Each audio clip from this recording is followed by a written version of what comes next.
Cinema के इतिहास में जितनी बार जीवन साहब ने नारद मुनि का किरदार निभाया, उतनी बार शायद किसी और अभिनेता ने नहीं निभाया।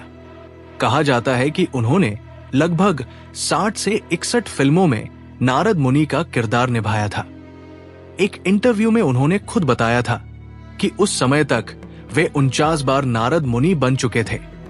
सच्चाई यही है कि जब भी पर्दे पर नारद मुनि दिखाई देते थे, दर्शकों को सबसे पहले जीवन साहब ही याद आते थे।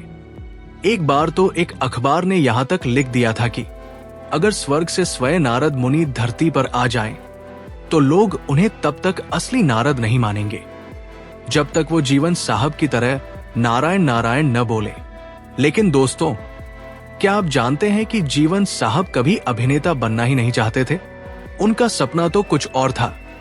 वो कैमरे के सामने नहीं, बल्कि कैमरे के पीछे काम करना चाहते थे। जी हाँ, जीवन साहब का सपना था एक बेहतरीन फोटोग्राफर बनना। 24 अक्टूबर 1915 को श्रीनगर में जन्मे ओमकार नाथ धर एक पढ़े लिखे परिवार से आते थे। उन्हें बचपन से ही फोटोग्राफी का बहुत शौक था। उन्होंने तय कर लिया था कि पढ़ाई पूरी करने के बाद अपने शहर श्रीनगर में एक शानदार फोटो स्टूडियो खोलेंगे। इसके लिए उन्हें फोटोग्राफी की बारीकियां सीखनी थी, और उस समय फोटोग्राफी सीखने के लिए सबसे बेहतर जगह थी बॉम्बे, यानी आज की मुंबई। सिर्फ 18 साल की उम्र में जेब में 26 रुपए लेकर जीवन साहब मुंबई आ गए। मुंबई में उनके बड़े भाई रहते थे। उनकी पहचान मशहूर गीतकार D.N. मधोक से थी। मधोक साहब की मदद से जीवन को एक फिल्म कंपनी के फोटोग्राफी विभाग में असिस्टेंट की नौकरी मिल गई। जीवन बेहद खुश थे। उन्हें लगा कि अब वे कैमरा चलाना सीख जाएंगे। लेकिन किस्मत को कुछ और ही मंजूर था। दिन गुजरते गए, हफ्ते बीत गए, लेकिन किसी ने उन्हें कैमरा छूने तक नहीं दिया। वे सिर्फ छोटे मोटे काम करते रहे। उनकी कॉलेज की छुट्टियां भी खत्म होने वाली थी। उन्हें लगने लगा था कि शायद उनका सपना अधूरा रह जाएगा। फिर आया वो दिन जिसने उनकी पूरी जिंदगी बदल दी।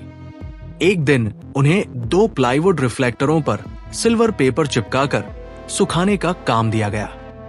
ये काम आमतौर पर स्टूडियो का चपरासी करता था, लेकिन उस दिन ये जिम्मेदारी जीवन को मिली। जीवन ने जल्दी जल्दी काम पूरा किया और स्टूडियो के परिसर में एक आम के पेड़ के नीचे जाकर खड़े हो गए। लेकिन जल्दबाजी में वे एक गलती कर बैठे। जिन रिफ्लेक्टरों को छाव में सुखाना था, उन्हें धूप में ही छोड़ाए। उसी समय उस पेड़ के नीचे मशहूर निर्देशक मोहन सिन्हा कुछ नए कलाकारों की रिहर्सल करा रहे थे। जीवन भी उत्सुकता से वहां खड़े होकर देखने लगे। तभी अचानक पता चला कि एक कलाकार शूटिंग पर नहीं आया है। उसे एक छोटे से किरदार रमेश की भूमिका निभानी थी। अब निर्देशक परेशानी में पड़ गए। तभी उनकी नजर जीवन पर पड़ी। उन्होंने आवाज लगाई, बरखुरदार, जरा इधर आइए। जीवन घबरा गए। मोहन सिन्हा बोले, आप ये कुछ लाइनें बोल दीजिए। जीवन ने तुरंत मना कर दिया। उन्होंने कहा, साहब, मैं तो टेक्निकल डिपार्टमेंट से हूं, मुझे अभिनय नहीं आता। लेकिन मोहन सिन्हा नहीं माने। उन्होंने कहा, अरे बस 2-4 लाइनें हैं, कोशिश तो कीजिए। अब जीवन के पास कोई रास्ता नहीं था। उन्होंने हां कर दी। दरअसल कॉलेज में पढ़ाई के दौरान जीवन ने शेक्सपियर के नाटक पढ़े थे। साथ ही कुछ रंगमंचीय प्रस्तुतियों में भी हिस्सा लिया था। इसलिए अभिनय उनके लिए बिल्कुल नया नहीं था। वे रिहर्सल में शामिल हो गए, लेकिन यहां भी किस्मत एक खेल खेल रही थी। जो रिफ्लेक्टर वे धूप में छोड़ आए थे, उनकी तेज चमक सीधे उनकी आंखों पर पड़ रही थी। चमक इतनी तेज थी कि उनकी एक आंख पूरी तरह खुली नहीं पा रही थी। जीवन ने उसी आधी खुली आंख के साथ अपने संवाद बोले। इतना ही नहीं, उन्होंने अपने डायलॉग्स में मशहूर नाटककार आगा हशरत कश्मीरी का एक शेर भी जोड़ दिया। और फिर जैसे ही उनके संवाद खत्म हुए, वहां कुछ क्षणों के लिए सन्नाटा छा गया। हर कोई उन्हें देख रहा था। जीवन सोचने लगे कि शायद उन्होंने कुछ गलत कर दिया। लेकिन अगले ही पल पूरा स्टूडियो तालियों की गड़गड़ाहट से गूंज उठा। हर तरफ से वाहवाह की आवाज आने लगी। मोहन सिन्हा खुद उनके पास आए। उन्होंने जीवन के कंधे पर हाथ रखा और कहा, बरखुरदार, तुम तो पैदाइशी एक्टर हो। फिल्मों में एक्टिंग करो, मैं तुम्हारी जिंदगी बना दूंगा।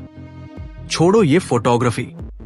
ये शब्द सुनकर जीवन साहब हैरान रह गए, लेकिन उन्होंने इस अवसर को स्वीकार कर लिया और उसी दिन एक फोटोग्राफर बनने का सपना देखने वाला युवक एक अभिनेता बनने की राह पर चल पड़ा। 1936 में रिलीज हुई फिल्म फैशनेबल इंडिया उनकी पहली फिल्म बनी। यहीं से शुरू हुआ उनका शानदार फिल्मी सफर। आने वाले दशकों में उन्होंने सैकड़ों फिल्मों में काम किया, लेकिन सबसे ज्यादा लोकप्रियता उन्हें नारद मुनि के रूप में मिली। 1947 में आई फिल्म भक्त ध्रुव में उन्होंने पहली बार नारद मुनि का किरदार निभाया। उस फिल्म में बाल कलाकार के रूप में शशि कपूर मुख्य भूमिका में थे। दर्शकों ने जीवन के अभिनय को इतना पसंद किया कि बार बार उन्हें नारद मुनि के रूप में लेने लगे। धीरे धीरे हालात ऐसे हो गए कि नारद मुनि का नाम आते ही जीवन साहब का चेहरा उभरता था। उनकी मुस्कान, उनकी चाल, उनकी आवाज और उनका प्रसिद्ध संवाद नारायण नारायण, सब कुछ अमर हो गया। 1979 में आई फिल्म गोपाल कृष्ण में उन्होंने आखिरी बार नारद मुनि का किरदार निभाया। दोस्तों, ये सचमुच किस्मत का अद्भुत खेल था। एक युवक जो कैमरे के पीछे खड़ा होना चाहता था, वो कैमरे के सामने आकर अमर हो गया। जिसे फोटोग्राफी सीखनी थी, वो अभिनय का विश्वविद्यालय बन गया। 71 वर्ष की आयु में जीवन साहब ने इस दुनिया को अलविदा कह दिया। लेकिन आज भी जब पुराने धार्मिक धारावाहिक या फिल्में देखी जाती हैं और कहीं से नारायण नारायण की आवाज सुनाई देती है,